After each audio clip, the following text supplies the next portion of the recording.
சத்தமே இல்லாமல் முதல்வர் ஸ்டாலின் பிறந்த நாளில் திமுகவில் இணைந்த செல்லூர் ராஜு, கதி கலங்கி போன எடப்பாடி. அதாவது 2026 சட்டமன்ற தேர்தலுக்கு முன்பாக தமிழக அரசியல் களம் என்பது கிட்டத்தட்ட தலைகீழாக மாறிவிட்டது.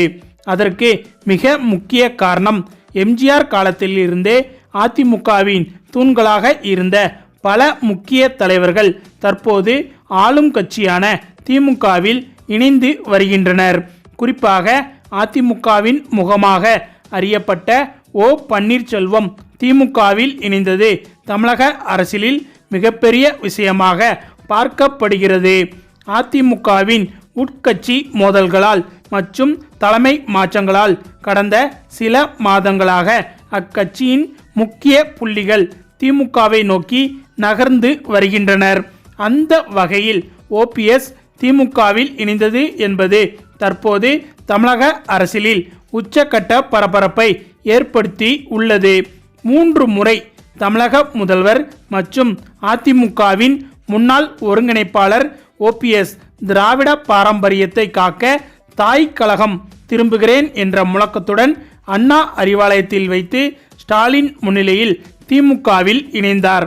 மேலும் அதிமுக முன்னாள் அமைச்சர் ஆர் வைத்திலிங்கம் ஜனவரி மாதம் தனது எம்எல்ஏ பதவியை ராஜினாமா செய்துவிட்டு திமுகவில் இணைந்தார்.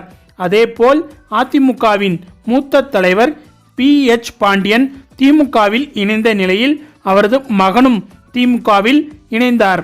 மேலும் அதிமுகவின் கோட்டைகளாக கருதப்பட்ட கொங்கு மற்றும் மேற்கு மாவட்டங்களில் அதிமுகவின் செல்வாக்கை சிதைக்கும் வகையில் பல முக்கிய தலைவர்கள் திமுகவில் இணைந்தனர். அதிமுக அமைச்சரவையில் இருந்த செந்தில் பாலாஜி பின்னர் அமமுக சென்று கடந்த 2018 திமுகவில் இணைந்தார். கரூர் மற்றும் மேற்கு மண்டலத்தின் திமுகவின் தேர்தல் எந்திரமாக தற்போது செயல்பட்டு வருகிறார். ஜெயலலிதா அமைச்சரவையில் சுகாதார அமைச்சராக இருந்தவர் டாக்டர் VS விஜய்.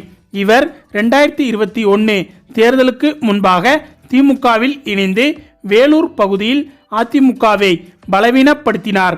மேலும் மறைந்த முன்னாள் முதல்வர் கருணாநிதி அவர்கள் அதிமுகவின் மாவட்ட செயலாளர்களையும் மக்கள் செல்வாக்கு மிக்க அமைச்சர்களையும் திமுகவிற்கு கொண்டு வருவதில் வல்லவராக திகழ்ந்தார்.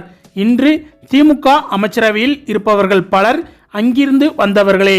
KKSR ராமச்சந்திரன் எம்ஜிஆரின் மிக நெருங்கிய விசுவாசியாக இருந்தவர். அவர் தற்போது திமுகவில் வருவாய்த்துறை அமைச்சராக இருக்கிறார். அதிமுகவின் நிறுவன கால உறுப்பினர்களில் ஒருவரான S முத்து கடந்த 2010 திமுகவில் இணைந்தார். தற்போது அவர் வீட்டு வசதித்துறை அமைச்சராக பணியாற்றி வருகிறார். அதேபோல ஏவா வேலுவும் அதிமுகவிலிருந்து பிரிந்து வந்தவர்தான். இவர் தற்போது திமுகவின் பொதுப்பணித்துறை அமைச்சராகவும் கட்சியின் முக்கிய வியூக வகுப்பாளராகவும் திகழ்கிறார். மேலும் S ரகுபதி அவர்களும் அதிமுகவின் அமைச்சராகவும் மத்திய இணை அமைச்சராகவும் இருந்தவர். இவர் தற்போது திமுகவின் சட்டத்துறை அமைச்சராக இருக்கிறார். அடுத்து PK சேகர்பாபு வட சென்னை அதிமுகவின் முகமாக இருந்தவர். கடந்த 2011 திமுகவில் இணைந்த இவர் தற்போது இந்து சமய அறநிலைத்துறை அமைச்சராக இருக்கிறார். அதே சமயம் அனிதா R ராதாகிருஷ்ணன் தென் மாவட்ட அதிமுகவின் முக்கிய தலைவராக இருந்த அவர் திமுகவில் தற்போது மீன்வளத்துறை அமைச்சராக இருக்கிறார். மேலும் TM செல்வ கணபதி அதிமுக அமைச்சரவையில் இருந்த இவர் பின்னாளில் திமுகவில் இணைந்து எம்பியாக பணியாற்றி வருகிறார். நெல்லை மண்டலத்தின் அசைக்க முடியாத தலைவராக இருந்த P கருப்பசாமி பாண்டியன் அதிமுகவிலிருந்து திமுகவுக்கு மாறிய முக்கிய தலைவர்களுள் ஒருவர் என்பது குறிப்பிடத்தக்கது. மேலும் இந்த பட்டியலில் KC பழனிசாமி, மு சின்னசாமி போன்ற பல முன்னாள் MP மற்றும் MLAக்களும் அடங்குவர்.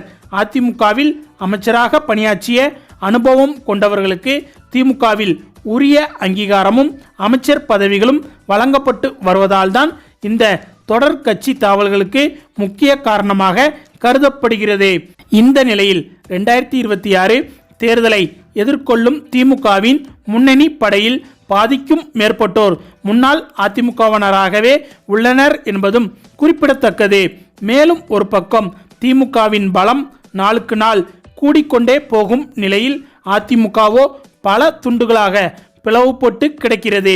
அதிமுகவின் உட்கட்சி பூசல் காரணமாக பலரும் திமுகவில் இணைந்தனர் என்பது குறிப்பிடத்தக்கது. மேலும் இந்த வரிசையில் தற்போது ஓபிஎஸ், வைத்தியலிங்கம், மனோஜ் பாண்டியன் என அடுத்தடுத்து திமுகவில் இணைந்ததை பார்த்து எடப்பாடி பழனிசாமி தரப்பு தற்போது உச்சக்கட்ட அதிர்ச்சியில் இருக்கிறது. அதே சமயம் இன்னும் எத்தனை பேர் அதிமுகவிலிருந்து விலகி திமுகவில் இணைய போகிறார்களோ என்று இரத்தத்தின் இரத்தங்கள் கவலையில் இருக்கும் நிலையில் தற்போது அதிமுகவின் முக்கிய அமைச்சர்களின் பெயர்கள் அரசியல் வட்டாரத்தில் அடிபடுகின்றன. அதாவது அதிமுகவிற்கு ஒன்று என்றால் முதல் ஆளாக பேட்டி கொடுப்பவர் முன்னாள் அமைச்சர் ஜெயக்குமார். எடப்பாடி அவர்களின் நிழலாகவே இருப்பவர்களில் ஒருவர். ஆனால் இவர் கடந்த சில நாட்களாக கடுமையாக அமைதி காத்து வருகிறார். அதிமுக பற்றி பேசுவதே இல்லை. தேர்தல் நேரத்தில் இவர் சைலண்டாக இருப்பதால் திமுக பக்கம் இவர் சாய வாய்ப்பிருப்பதாக சொல்லப்படுகிறது. இதற்கு பின்னால் சில காரணங்களும் இருக்கிறது. அதாவது கடந்த தேர்தலில் ராயபுரத்தில் தோல்வியடைந்த ஜெயக்குமார் மீண்டும் அங்கு ஜெயிக்க வேண்டுமென்றால் ஆளும் கட்சியின் பலம் தேவை என நினைக்கிறாராம். வட சென்னை முழுக்க முழுக்க திமுகவின் கோட்டையாக மாறி வரும் நிலையில் தனக்கான இடத்தை உறுதி செய்ய உதயசூரியனின் வெளிச்சம் இவருக்கு தேவைப்படலாம். மேலும் இவர் வெளிப்படையாகவே கடந்த முறை தோற்க பாஜக தான் காரணம் என்று கூறினார். கிறிஸ்தவ மீனவர்கள் பலர் இவருக்கு வாக்களிக்காமல் போக பாஜக கூட்டணிதான் காரணம் என்பது குறிப்பிடத்தக்கது. மேலும் அதிமுகவில் எடப்பாடியின் சேலம் டீம் கொங்கு கேங் ஆதிக்கம் செலுத்துவது ஜெயக்குமார் போன்ற சீனியர்களுக்கு ஒருவித அதிருப்தியை ஏற்படுத்தி இருப்பதாக தகவல்கள் வெளிவந்துள்ளது. அடுத்தடுத்து நமக்கு சீட் கிடைக்குமா என்ற பயமே அவர் திமுக பக்கம் திசை திரும்ப காரணம். அது மட்டுமில்லாமல் இந்த முறையும் தோற்றால் அரசியல் எதிர்காலம் காலியாகி விடும் என்று தற்போது ஜெயக்குமார் நினைக்கிறாராம். அதனால்தான் ஜெயக்குமார் தற்போது திமுகவில் இணைவதற்காக திமுக அமைச்சர்களிடம் பேச்சுவார்த்தை நடத்தி வருவதாக சொல்லப்படுகிறது. மேலும் இதுபோக அரசியல் வட்டாரங்களில் கசிந்துள்ள சமீபத்திய தகவல்களின்படி தென் தமிழகத்தை சேர்ந்த அதிமுகவின் மற்றொரு முக்கிய மூத்த தலைவரும் முன்னாள் அமைச்சருமான ஒருவர் திமுக தலைமைக்கு மிக நெருக்கமானவர்களுடன் தீவிர பேச்சுவார்த்தையில் ஈடுபட்டுள்ளதாக தெரிகிறது. அந்த தென்மண்டல தலைவர் வேறு யாருமில்லை, செல்லூர் ராஜு என்கிறார்கள். அதிமுகவில் மதுரை என்றாலே செல்லூர் ராஜு தான். ஆனால் சமீப காலமாக எடப்பாடி தரப்பு மதுரையில் புதிய முகங்களுக்கு முக்கியத்துவம் கொடுப்பது செல்லூர் ராஜுவை ரொம்பவே நோக்கடித்திருக்கிறது. அதே போல தென் மண்டலத்தில் ஆர்பி உதயகுமாருக்கு முக்கியத்துவம் வழங்கப்படுவதை செல்லூர் ராஜு விரும்பவில்லையாம். 10 வருடம் அமைச்சராக இருந்த இவர் தற்போது கடந்த 5 வருடங்களாக பெரிய பதவி இல்லாமல் இருப்பது அவருக்கு பெரிய குறையாகவே இருக்கிறதாம். அதனால் ஜெயிக்கும் குதிரை பக்கம் சாய்ந்தால் மீண்டும் அமைச்சராகலாம் என்ற கனவு அவரை அண்ணா அறிவாலயம் பக்கம் இழுக்கக்கூடும் என்றும் அரசியல் வல்லுநர்கள் கூறி வருகின்றனர்.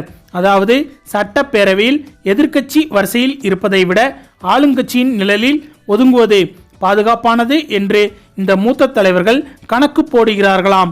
மேலும் தெற்கு மாவட்ட பலம் முக்குளத்தோர் வாக்குகளை கவர திமுக தீவிரமாக இருக்கிறது. இந்த சமுதாயத்தை சேர்ந்த செல்லூர் ராஜுவை இழுத்தால் மதுரையை தட்டி தூக்கிவிடலாம் என்பது ஸ்டாலினின் மாஸ்டர் பிளான் என்றும் தகவல் வெளிவந்துள்ளது. ஆக மொத்தம் இபிஎஸ் படையிலிருந்து அதிமுகவின் தூண்கள் ஒவ்வொன்றாக சரியத் தொடங்கினால் 2026 தேர்தல் களம் எடப்பாடிக்கு மிகப்பெரிய சவாலாகவே இருக்கும் என்று அரசியல் விமர்சகர்கள் கூறி வருகின்றனர். ஓகே ஃப்ரெண்ட்ஸ், இப்படி அடுத்தடுத்து ஒவ்வொருவராக திமுக பக்கம் சாய்ந்து வருவதை பற்றி உங்களுடைய கருத்துக்களையும் மறக்காமல் கமெண்ட்ல சொல்லுங்க. மேலும் இந்த வீடியோ பிடிச்சிருந்தா லைக் பண்ணுங்க, ஷேர் பண்ணுங்க, நம்ம சேனலை மறக்காம சப்ஸ்கிரைப் பண்ணுங்க. தேங்க்ஸ் ஃபார் வாட்சிங்.